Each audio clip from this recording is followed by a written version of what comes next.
Mga ka-G, natagpuan mo na ba ang magbibigay ng saya sa iyong buhay? Sa gospel natin, narinig natin ang kwento ng hidden treasure in a field. Kung nakita na natin ang magbibigay sa atin ng tuwa, gagawin natin ang lahat para makamit ang ating ninanais.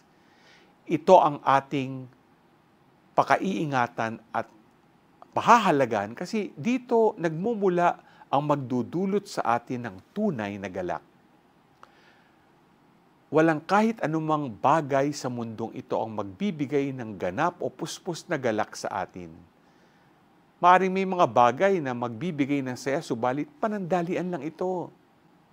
Sa buhay na ito, si Jesus lang ang siyang magbibigay ng galak at saya sa ating paglalakbay sa buhay na walang hanggan.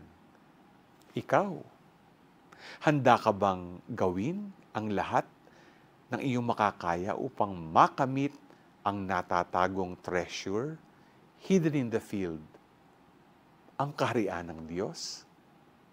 G ka ba?